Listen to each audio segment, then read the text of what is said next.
رمضان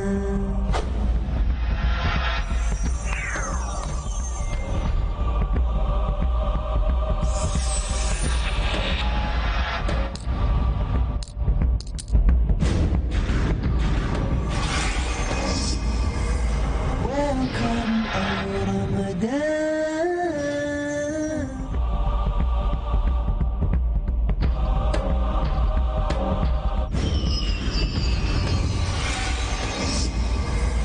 Welcome, oh Ramadan.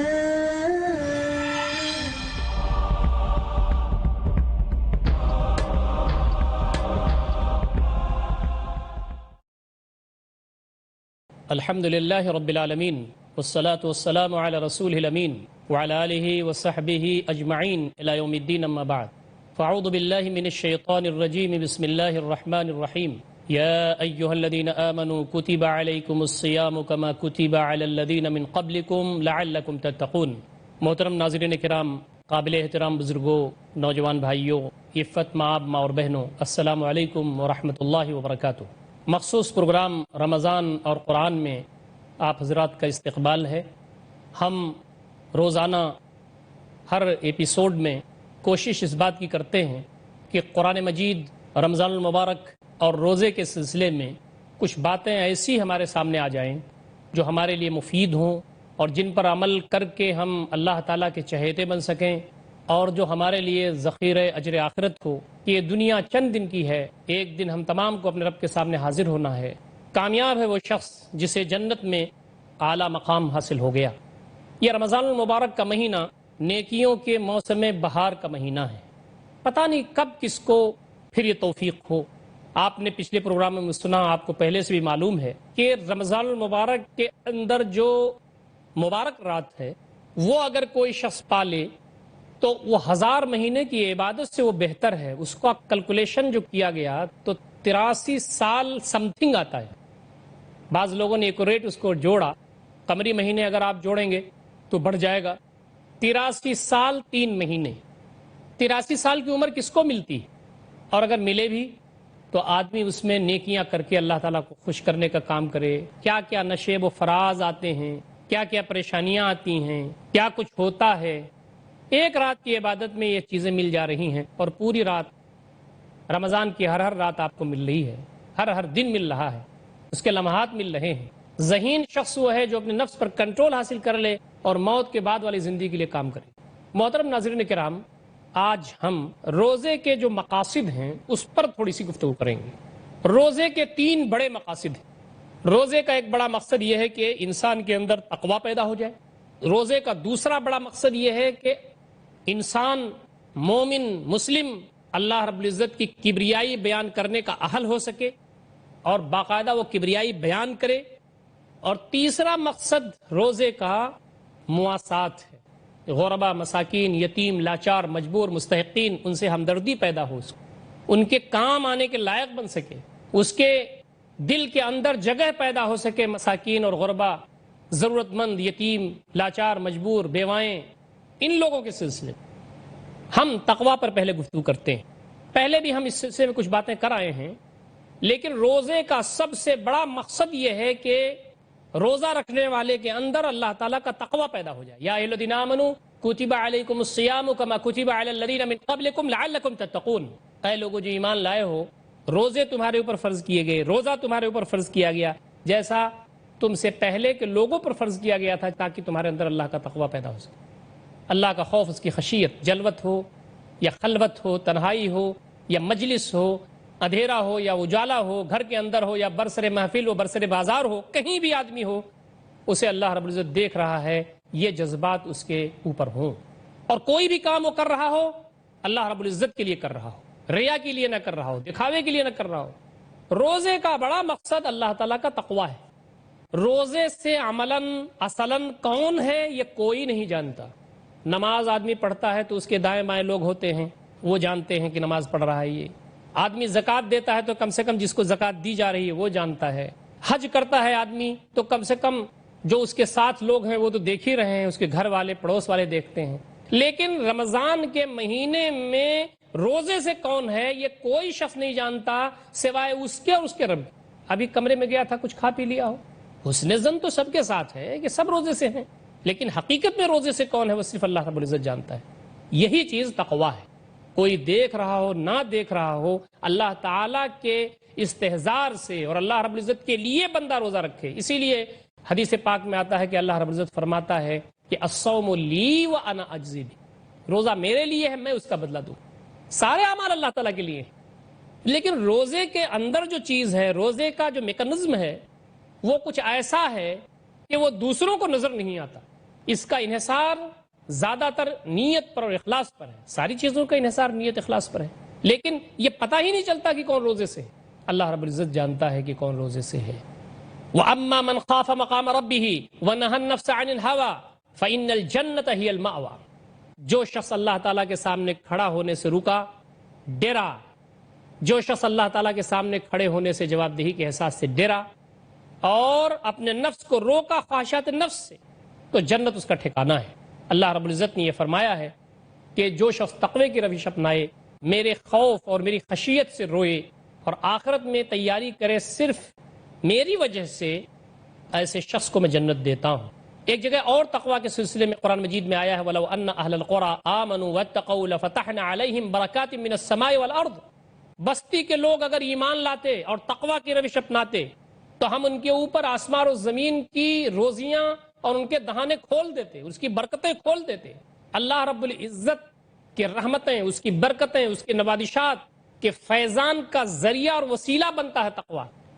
رمضان مبارک تقوی کا مہینہ ہے.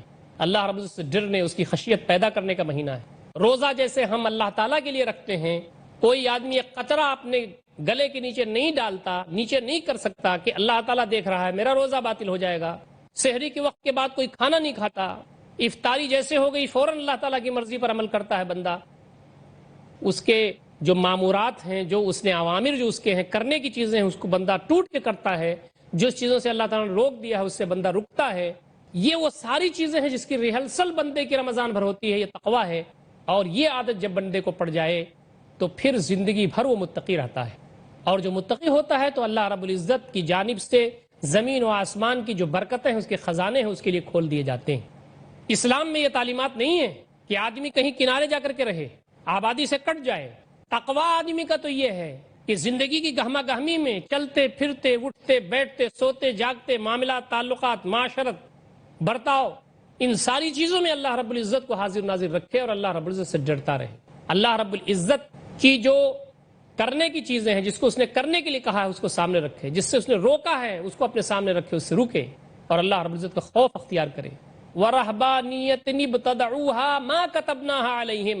اور رہبانیت جس کا آغاز انہوں نے کر دیا، جس کی بدعت انہوں نے کی، جس کو انہوں نے جاری کر دیا، ہم نے ان کے اوپر نہیں لکھا تھا. ہم نے تو لکھا تھا کہ اپنے بیوی بچوں کے درمیان رہتے ہوئے، معاشرے اور سماج کے درمیان رہتے ہوئے متقی بنو، پہاڑ کی زندگی مت اختیار کرو. نبی اکرم صلی اللہ علیہ وسلم کی ایک حدیث ہے، ابو ہریرہ رضی اللہ تعالیٰ عنہ کے راوی ہیں، قال قال رسول اللہ صلی اللہ علیہ وسلم. نبی اکرم صلی اللہ علیہ وسلم نے ارشاد فرمایا، کل عمل ابن آدم یضاعف الحسنہ بعشر امثالها. ابن آدم کا ہر عمل، نیکیاں اس میں 10 گنا سے زیادہ الی 700 ضعف، 700 گنا تک بڑھائی جائیں گی یا بڑھائی جاتی ہیں. قال اللہ تعالیٰ، اللہ رب العزت نے فرمایا، الا الصوم فانہ لی وانا اجزی بہ. سوائے روزے کے، اس لیے کہ میرا ہے، میں اس کا بدلہ دوں گا. اور اس کے لیے 10 سے 700 گنا کی بات نہیں ہے. اس کے لیے کتنا کچھ دو چند ہو سکتا ہے، یہ اللہ رب العزت جانتا ہے. روزے دار سے اللہ تعالیٰ بہت خوش ہوتا ہے. اور روزہ اگر خالص نیت کے ساتھ اور سارے عیوب سے پاک ہو کر کے اس کے شرائط و آداب کے ساتھ بندہ رکھے، اللہ رب العزت اس کو کتنا ملٹی پلائی کرے گا، اس کا اندازہ ہمیں نہیں. تو اسی لیے کیوں ہے کہ روزہ میرے لیے ہے. یدع شہوتہ وطعامہ من اجلی. وہ اپنے کھانے کو اور اپنی شہوت کو میرے وجہ سے چھوڑتا ہے. یہ تقویٰ ہے. ہم کھانا کیوں نہیں کھاتے؟ اللہ تعالیٰ کے لیے. ہم شہوات اور دیگر چیزوں سے کیوں دور رہتے ہیں؟ اللہ تعالیٰ کے لیے. اللہ رب العزت کو یہ چیز بہت پسند ہے. وہ کہتا ہے یدع شہوتہ وطعامہ من اجلی. وہ اپنی شہوت کو اور اپنے کھانے کو میری وجہ سے چھوڑتا ہے. اور آگے فرمایا گیا ہے للصائم فرحتان، فرحۃ عند ربہ وفرحۃ عند لقاء ربہ. روزے دار کے لیے 2 خوشیاں ہیں. ایک خوشی تو دسترخوان پر ہوتی ہے جب وہ افطار کرنے بیٹھتا ہے، کہ میرا روزہ مکمل ہو گیا، اللہ تعالیٰ نے مجھے اس لائق سمجھا، اس کی توفیق ملی کہ کسی طرح میں نے روزہ مکمل کر لیا، اس پر خوش ہوتا ہے۔ اللہ کی نعمتیں اس کو سامنے ہوتی ہیں کہ جس سے اللہ تعالیٰ نے روکا تھا، اس کا احساس اسے ہو گیا کہ بھوک کیا ہے، پیاس کیا ہے، نعمتیں کیا ہیں، اب نعمتوں سے استفادہ کرنے جا رہا ہے تو اسے خوشی ہوتی ہے۔ اور سب سے بڑی خوشی عند لقاء ربی، جب اللہ تعالیٰ سے وہ ملاقات کرے گا، تقوی کا جو بدلہ اس کو ملنے والا ہے اللہ رب العزت سے ملاقات کے وقت، اس وقت خوشی ہوگی۔ بندہ نہال ہو جائے گا، نہ تو اس نے اپنی آنکھوں سے کبھی دیکھا، نہ اپنے کان سے کبھی سنا، اور نہ کبھی دل و دماغ پر وہ خیال گزرا، وہ نعمتیں اللہ رب العزت وہاں دے گا۔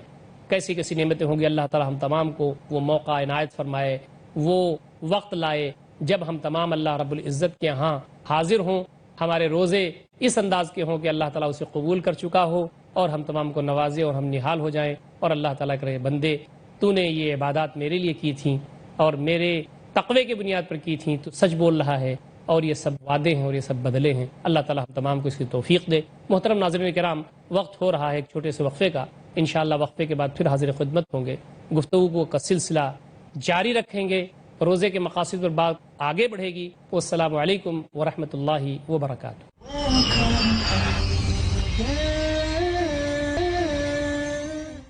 بسم اللہ الرحمن الرحیم۔ محترم ناظرین کرام، ہم پھر واپس آ گئے ہیں مبارک پروگرام لے کر کے، جس کا عنوان ہے رمضان اور قرآن۔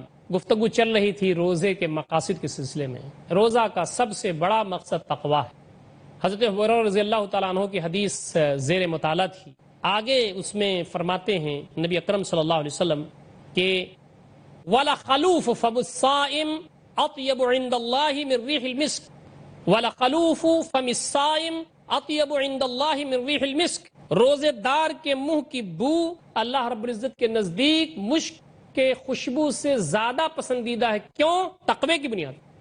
اللہ تعالیٰ فرماتا ہے کہ بندے نے میرے لیے کھانا چھوڑا، میرے لیے شہوت چھوڑی، اور جو کام وہ کر رہا ہے روزے کے درمیان وہ میرے لیے کر رہا ہے، لہٰذا اس کی ایک ایک ادا مجھے محبوب ہے، یہاں تک کہ منہ کی وہ بو جو چینج ہو جاتی ہے دیر تک کھانا نہ کھانے کے نتیجے میں، اور لوگ اس کو اچھا نہیں سمجھتے، وہ بو اللہ رب العزت کو مشک کی خوشبو سے زیادہ پسندیدہ اسی لیے ہے کہ بندہ یہ عمل اللہ تعالیٰ کے لیے کر رہا ہے۔ وَالصِّيَامُ جُنَّةٌ، روزہ ڈھال ہے۔ وَإِذَا كَانَ يَوْمُ الصَّوْمِ أَحَدِكُمْ، جب تم میں سے کسی کے روزے کا دن ہو، فَلَا يَرْفَثْ، تو وہ فحش بات نہ کرے، وَلَا يَصْغَبْ، شور و شغب نہ کرے، فَإِنْ صَابَهُ أَحَدٌ، اگر اس سے کوئی تو میں کر بیٹھے، أَوْ قَاتَلَهُ، یا جھگڑ جائے، فَلْيَقُلْ إِنِّي صَائِمٌ، تو کہے کہ میں روزے دار ہوں۔ متفق علیہ ہے۔ اللہ رب العزت کا تقوی حاصل کرنے، بالغی حاصل کرنے، اللہ تعالیٰ کی خوشنودی حاصل کرنے، اللہ رب العزت کی تقوی، اخلاص اور الہی کے حصول کے لیے جو بندہ آگے بڑھ رہا ہے، اس میں خلل نہیں پڑنا، اس طرح کی کوئی حرکت نہ کرے جس کی وجہ سے اس مبارک عمل میں خلل پڑے۔ ایک اور حدیث میں نبی اکرم صلی اللہ علیہ وسلم ارشاد فرماتے ہیں کہ اصلاً تقوی کے خلاف یہ بات ہے کہ آدمی گالم گلوچ کرے، شور و شغب کرے، ہلڑ بازی کرے۔ تقوی کے خلاف یہ چیز ہے کہ آدمی جھوٹی گواہیاں دے۔ من لم يدع قول الزور والعمل به فليس لله حاجة في ان يدع طعامه وشرابه، بخاری شریف کی روایت ہے یہ۔ جو شخص جھوٹی گواہی دینا اور جھوٹی چیزوں پر عمل کرنا نہ چھوڑے، اللہ رب العزت کو پھر کوئی حاجت نہیں کہ وہ اپنا کھانا چھوڑتا ہے یا اپنا پینا چھوڑتا ہے۔ نبی اکرم صلی اللہ علیہ وسلم کی ایک حدیث ہے نا، کتنے ایسے روزے دار ہیں کہ روزہ رکھنے سے صرف ان کو دن بھر میں بھوک برداشت کرنا ہی ملتا ہے اور کچھ نہیں، اور کتنے رات میں تہجد پڑھنے والے ایسے ہیں کہ وہ رات میں اٹھ کر کے تہجد پڑھتے ہیں لیکن صرف رت جگائی ملتی ہے۔ کیوں؟ اس کے پیچھے محرک صحیح نہیں ہوتا، اس کے پیچھے نیت صحیح نہیں ہوتی، اس کے پیچھے اخلاص صحیح نہیں ہوتا، اس کے پیچھے اور بہت ساری چیزیں جو شرائط اور واجبات اور آداب سے تعلق رکھتی ہیں وہ چیزیں درست نہیں ہوتی، اس لیے اعمال قبول نہیں ہوتے۔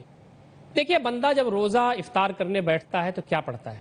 اس میں بھی اخلاص ہے۔ ذهب الظمأ وابتلت العروق وثبت الاجر ان شاء اللہ، پیاس چلی گئی اب، وابتلت العروق، رگیں آسودہ ہو گئیں، تر ہو گئیں، وثبت الاجر، اور اجر واجب ہو گیا انشاءاللہ۔ ہمیں قوی امید ہے کہ اللہ رب العزت اجر سے نوازے گا۔ یہ دعا ہے۔ نبی اکرم صلی اللہ علیہ وسلم نے ایک مرتبہ نوجوانوں کو خطاب فرماتے ہوئے کہا تھا، یا معشر الشباب من استطاع منکم الباءۃ فلیتزوج ومن لم يستطع فعلیہ بالصوم فإن الصوم له وجاء۔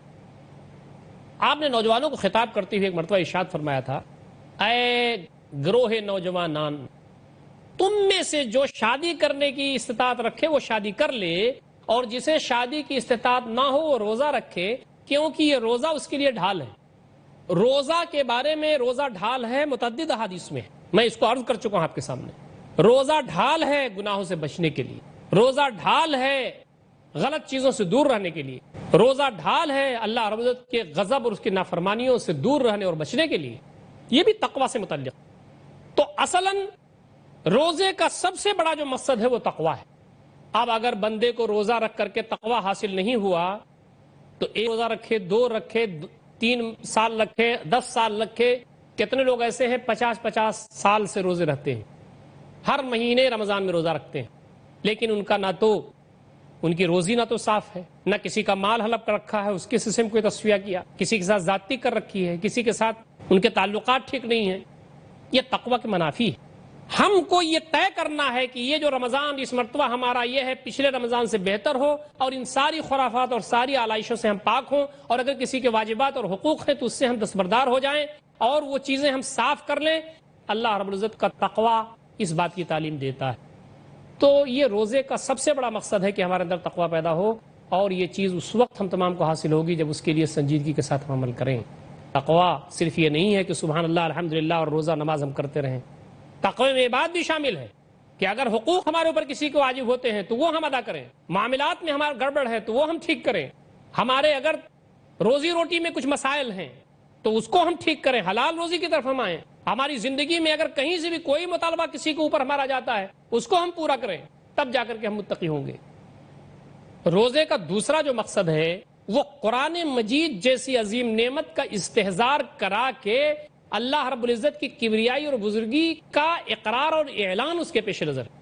شہر رمضان الذی انزل فیہ القرآن ہدی للناس وبینات من الہدی والفرقان فمن شہد منکم الشہر فلیصمہ ومن کان مریضا او علی سفر فعدۃ من ایام اخر یرید اللہ بکم اليسر ولا يريد بكم العسر ولتكملوا العدة ولتكبروا الله على ما هداكم ولعلكم تشكرون۔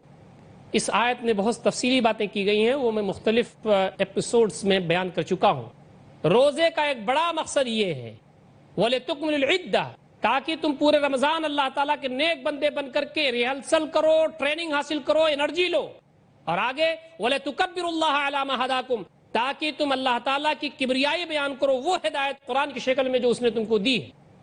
اللہ رب العزت کی کبریائی بیان کرنا یہ خود عبادت ہے۔ دیکھیے ہم عید کے موقع پہ بیان کرتے ہیں، رمضان میں کھڑے ہو کے بیان کرتے ہیں، عید کے موقع پر بیان کرتے ہیں، حج کے ایام میں بیان کرتے ہیں، یہ عبادت ہے اور یہ اللہ رب العزت کو مطلوب ہے۔ لِتُكَبِّرُوا اللَّهَ عَلَى مَا هَدَاكُمْ، تاکہ تم کبریائی بیان کرو اللہ رب العزت کی اس ہدایت پر جو اس نے تم کو دی ہے، وَلَعَلَّكُمْ تَشْكُرُونَ، اور تاکہ تم شکریہ ادا کر سکو۔ اللہ تعالیٰ کی کبریائی بیان کرنا، اللہ اکبر لا الہ الا اللہ واللہ اکبر وللہ الحمد، اللہ اکبر کبیرہ والحمد للہ کثیرہ سبحان اللہ بکرۃ وعصیلا۔ یہ اللہ تعالیٰ کی جو کبریائی ہے یہ پوری کائنات اس کی ہے، ذرے سے آفتاب تک اس کی تصویر میں لگا ہوا ہے، اور پوری دنیا میں اس کی کبریائی بیان ہو رہی ہے۔ یہ سمندر کی اتل پتل، یہ کہکشاؤں کا آنا جانا، یہ گلیکسیز اور پلانٹس کا آپس میں مائنر ڈسٹنس کے ساتھ چلنا، یہ کلیوں کا چٹکنا، یہ موسموں کی تبدیلی، یہ آسمان کا شامیانہ بن کے ہمارے اوپر سایہ کرنا، یہ زمین کا فرش بننا، یہ ساری چیزوں میں کبریائی ہی کبریائی اللہ کے بیان ہو رہی ہے۔ ہم کو اللہ تعالیٰ کی کبریائی جتنے ہی ہم بیان کریں یہ اللہ تعالیٰ کو محمود۔ تو رمضان اور روزے کا ایک بڑا مقصد اللہ تعالیٰ کی کبریائی بیان کرنا ہے۔ تیسرا بڑا مقصد جو روزے کا ہے وہ مواسات، غربا، مساکین، یتیم، لاچار، مجبور، مستحقین، طرح طرح کے لوگ، ان کے ساتھ ہمارا ہم پیار کریں، ان کے ساتھ محبت کریں، خیر خواہی کریں، غمخواری کریں، ان کے کام آئیں، ان کی ضرورتیں پوری کر دیں۔ یہ شہر المواسات، غمخواری کا مہینہ ہے۔ یہاں بتایا گیا ہے کہ روزے دار کو افطار کرانا یہ مواسات کی علامت۔ بعض صحابہ نے پوچھا تھا نا کہ اللہ کے رسول ہم میں سے کتنے کو یہ استطاعت ہوگی کہ ہم افطار کرائیں، تو نبی اکرم صلی اللہ علیہ وسلم نے فرمایا تھا کہ یہ چیز اگر تھوڑی سی لسی پلا دے، ایک گھونٹ دودھ کا دے دے، ایک گھونٹ پانی بھی دے دے، ایک کھجور سے افطار کرا دے، اس کو بھی مل جائے گا۔ عظیم الشان آدمی افطار کرنے کے لیے جب پہنچتا ہے تو ایک آدمی جس نے کبھی بھوک برداشت نہیں کی، بہت ہی رئیس آدمی ہے، خوشحال ہے، اللہ تعالیٰ نے نعمتوں میں ڈالا ہے، اس کو رکھا ہے، سال بھر اس کو اندازہ نہیں ہوتا کہ بھوک کیا ہے، اور وہ اللہ تعالیٰ کے بندے جو بھوکے ہوتے ہیں ان کی بھوک کیسی ہوتی ہے، پیاس کیسی ہوتی ہے، پریشانیاں کیسی ہوتی ہیں۔ تو غمخواری سیکھتا ہے بندہ، دوسروں کا غم سمجھنے کی کوشش کرتا ہے، تو اسے اندازہ ہوتا ہے کہ جو بھوکے ہوتے ہیں ان کا کیا حال ہوتا ہے، جو پیاسے ہوتے ہیں ان کا کیا حال ہوتا ہے، پھر اس کا دل نرم ہوتا ہے اور ان لوگوں کی خدمت کرنے اور ان کی مدد کرنے کے سلسلے میں وہ آگے بڑھتا ہے۔ نبی اکرم صلی اللہ علیہ وسلم مواسات کے سلسلے میں آپ کو معلوم ہے کہ ایک رواں دواں تھے، ایک گویا کہ آپ کا جود و کرم کا ایک لہر تھی، ایک ہوا تھی، ایک گویا کہ آپ ریح مرسلہ تھے، ہوا چل رہی ہے، گویا ایک آندھی ہے، ایک ریلا ہے ہوا کا۔ کان نبی صلی اللہ علیہ وسلم اجد الناس بالخیر، نبی اکرم صلی اللہ علیہ وسلم سارے لوگوں میں سب سے زیادہ فیاض تھے خیر کے سلسلے میں۔